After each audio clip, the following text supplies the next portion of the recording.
फातिमा की रानी माँ, प्रभु यीशु की माँ, आसरा तू ही है माँ।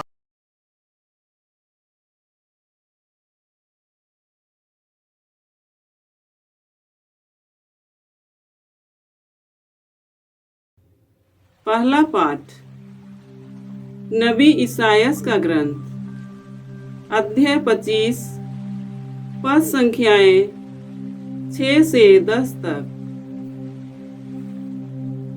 विश्व मंडल का प्रभु इस पर्वत पर सब राष्ट्रों के लिए एक भोज की तैयारी करेगा। उसमें रसदार मांस परोसा जाएगा और पुरानी तथा बढ़िया अंगूरी। वह इस पर्वत पर से सब लोगों तथा सब राष्ट्रों के लिए कफन और शोक के वस्त्र हटा देगा। वह सदा के लिए मृत्यु समाप्त करेगा। प्रभु ईश्वर सबों के मुख से आंसू पोंछ डालेगा। वह समस्त पृथ्वी पर से अपनी प्रजा का कलंक दूर कर देगा, क्योंकि प्रभु ने यह कहा है। उस दिन लोग कहेंगे, देखो यही हमारा ईश्वर है, उसी से हमें अपने उद्धार की आशा थी। यही प्रभु है, उसी पर भरोसा था। हम उल्लसित होकर आनंद मनाएं, क्योंकि उसने हमारा उद्धार किया है। इसी पर्वत पर प्रभु का हाथ बना रहेगा। प्रभु की वाणी। ईश्वर को धन्यवाद। भजन अनुवाक्य।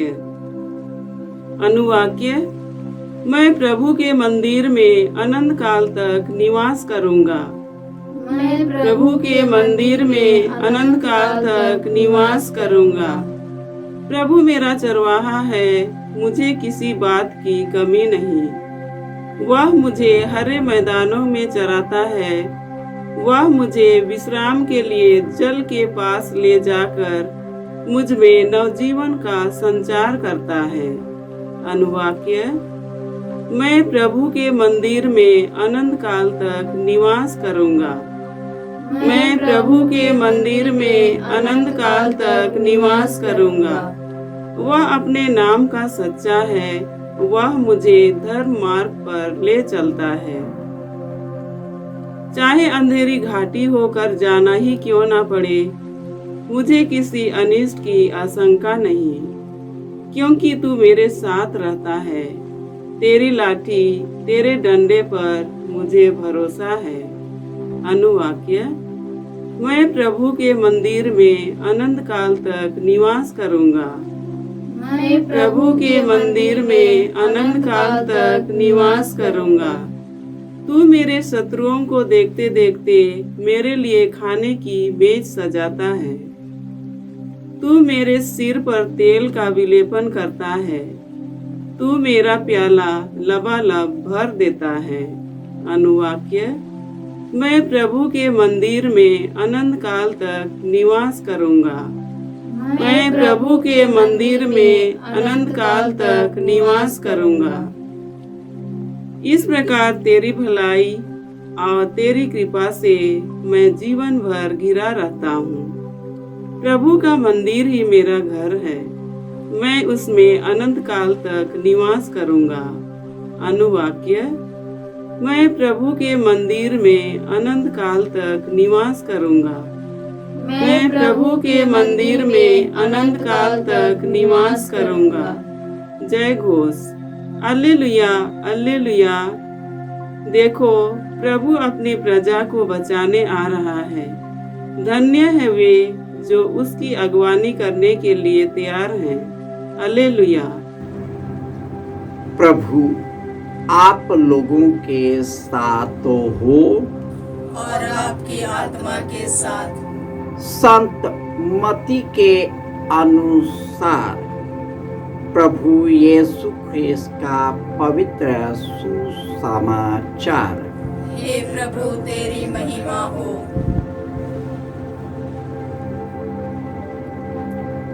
अध्याय 15 पद संख्याएं 29 से 37।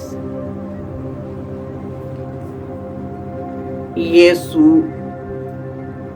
गलीलिया के समुद्र के तट पर पहुंचकर एक पहाड़ी पर चढ़े और वहां बैठ गए। भीड़ की भीड़ उनके पास आने लगी। वे लंगड़े, लूल्हे, अंधे, गूंगे और बहुत से दूसरे रोगियों को भी अपने साथ ले आकर यीशु के चरणों में रख देते थे और यीशु उन्हें चंगा करते थे। गूंगे बोलते हैं, लूल्हे भले चंगे हो रहे हैं, लंगड़े चलते और अंधे देखते हैं। लोग यह देखकर बड़े अचंभे में पड़ गए और इस्राएल के ईश्वर की स्तुति करने लगे। यीशु ने अपने शिष्यों को अपने पास बुलाकर कहा, मुझे इन लोगों पर तरस आता है। ये 3 दिनों से मेरे साथ रह रहे हैं और इनके पास खाने को कुछ भी नहीं है।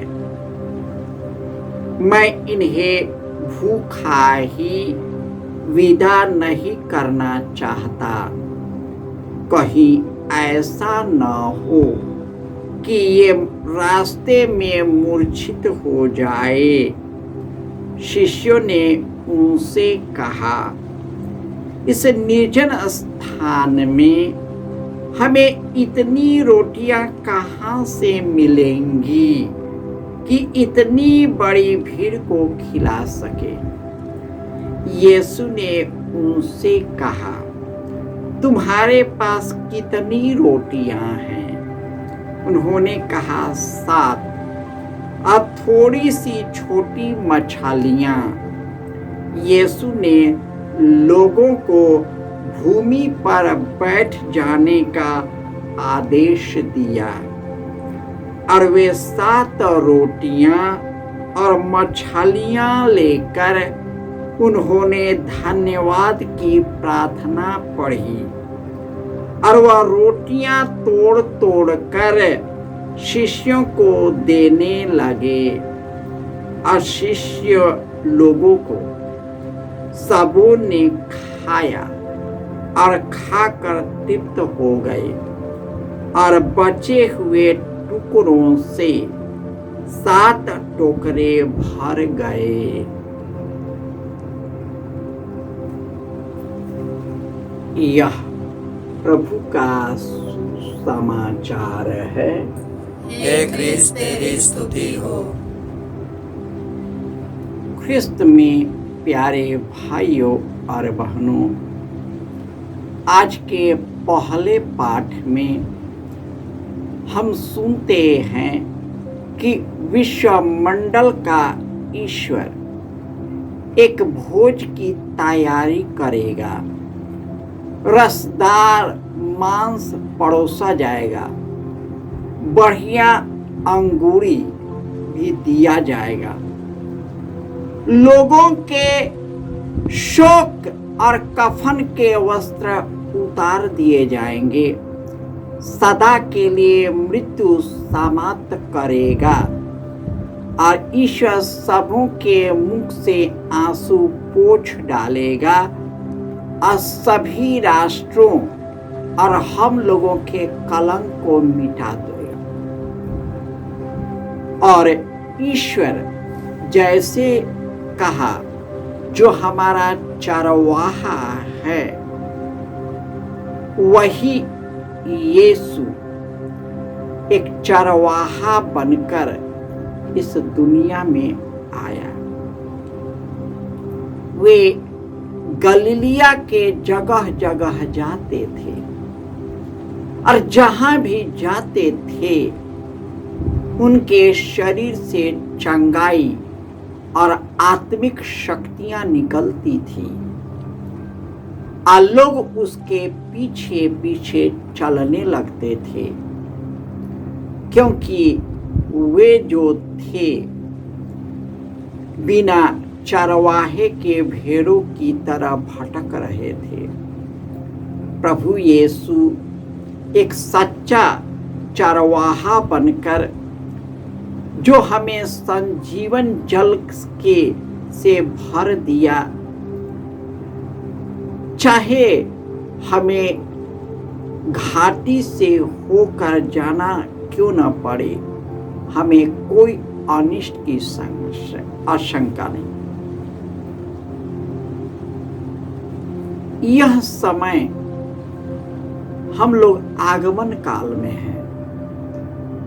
प्रभु यीशु के आगमन की तैयारी करते हैं और इस तैयारी में अपने आप का शुद्धिकरण करते हैं,